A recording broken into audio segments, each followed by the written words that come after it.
नमस्कार दोस्तों, आपका स्वागत है सरकारी योजनाओं की जानकारी चैनल में। हम बताएंगे श्रमयोदय विद्यालय फॉर्म शुरू हो चुका है।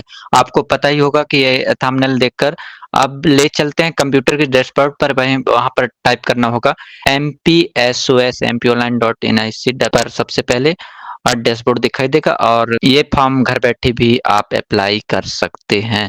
सबसे पहले ये महत्वपूर्ण जानकारी है कि क्या दस्तावेज लगेगा, क्या क्या चाहिए उसका लिए आपको कुछ दिशा निर्देश, महत्वपूर्ण दिशा निर्देश बता देते हैं। श्रमयोदय विद्यालय श्रमिक कार्ड होल्डर या श्रमिक कोई भी आवेदक को दस्तावेज की समग्र मेमोरी फॉर्म भरा जा सकता है या फिर उसका श्रमयोदय विद्यालय में प्रवेश लेने के लिए कोई भी मेंबर या माता या पिता का श्रमिक कार्ड होना अनिवार्य है।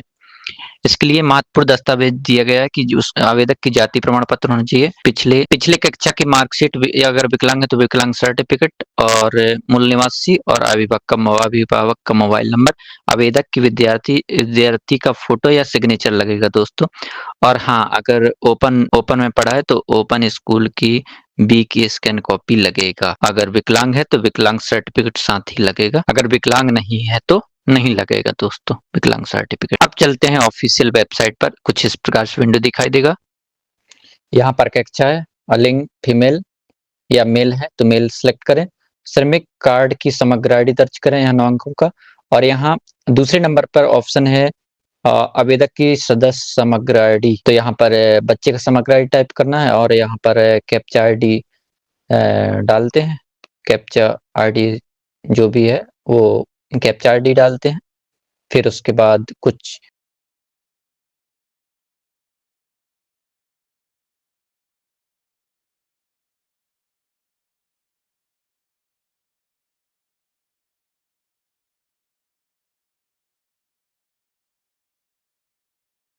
समग्र आईडी अमान है, फिर से हम चेक करके डालते हैं।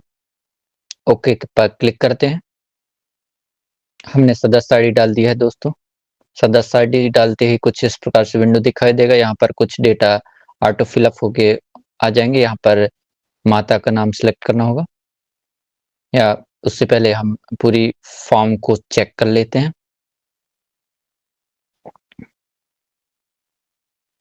कार्ड धारक का नाम, परीक्षा हेतु जिला, यहाँ पर जबलपुर सेलेक्ट करते हैं। जबलपुर, और यहाँ पर जबलपुर सेलेक्ट करने के बाद फिर यहाँ पर माता का नाम सेलेक्ट करना होगा।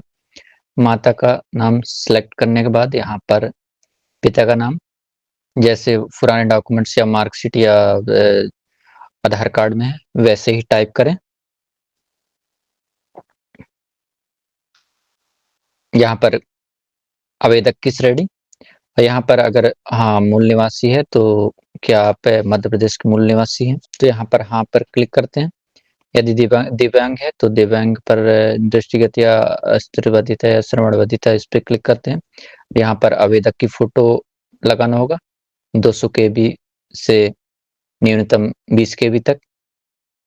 क्या आपका परीक्षा फॉर्म प्रतीक्षा में है, या यदि परीक्षा फॉर्म में है मार्कशीट करने की आवश्यकता नहीं है, हाँ तो हाँ, या नहीं है तो नहीं पे सिलेक्ट करते हैं दोस्तों।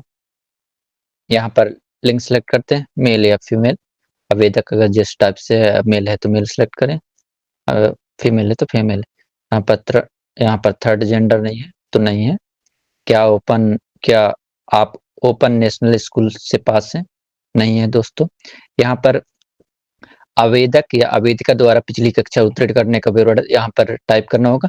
यहाँ पर विद्यालय का नाम, यहाँ पर विद्यालय का प्रकार, शासकीय है तो शासकीय और प्राइवेट है तो प्राइवेट। यहाँ पर जिले सेलेक्ट करना हो, और यहाँ पर विकासखंड, जिस विकासखंड से आवेदक है विद्यार्थी है, और यहाँ उत्तीर्ण वर्ष, और यहाँ पर प्राप्तांक डालना है, और यहाँ पर पूर्णांक डालना है। यहाँ पर परिणाम प्रतिशत ऑटो फिल होकर किया जाएगा दोस्तों, जैसे ही डालते हैं हम। और यहाँ पर परिणाम ग्रेड ऑटोमेटिक आ जाएगा यहाँ पर, जैसे फिलअप करते हैं हम पूर्णांक प्राप्तांक। तो यहाँ पर प्रवेश हेतु जिले का चुनाव, स्कूल का जिसमें प्रवेश लेना चाहते हैं, यहाँ पर जबलपुर मुंगेली। यहाँ पर जाति प्रमाण पत्र का विवरण भरें, और यहाँ पर प्रमाण पत्र जारी दिनांक, इस पे विकलांग अगर है विकलांग सर्टिफिकेट, और यहाँ पर नेशनल ओपन स्कूल प्रमाण पत्र भी अगर ओपन से किया हुआ है और यहाँ पर जाति प्रमाण पत्र की संलग्न कॉपी, यहाँ पर मूल निवासी मध्य प्रदेश के मूल निवासी प्रमाण पत्र स्कैन कॉपी संलग्न करें और यहाँ पर पालक की मोबाइल नंबर। यहाँ पर घोषणा पत्र पर कुछ इस प्रकार से डैशबोर्ड दिखाई देगा। यहाँ पर चेक बॉक्स का एक निशान है, वो उस पर क्लिक करते हैं। क्लिक करते ही कुछ इस प्रकार से सेव एंड नेक्स्ट करते हैं। दूसरे पेज पे जैसे ओपन होते हैं तो यहाँ पर एक पॉपअप ओपन होकर के दिखाई देगा। क्या आप अपना आवेदक अंतिम रूप से सबमिट करना चाहते हैं? सबमिट करने के लिए विवरण नहीं बदल सकते। ये ओके पर क्लिक करते हैं। ओके पे क्लिक करते ही कुछ इस प्रकार से विंडो दिखाई देगा। यहाँ पर प्रिंट प्रीव्यू दी गई है।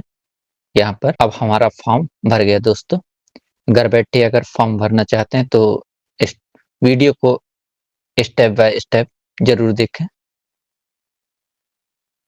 ऐसे ही जानकारी के साथ मिलते हैं अगले वीडियो में। धन्यवाद।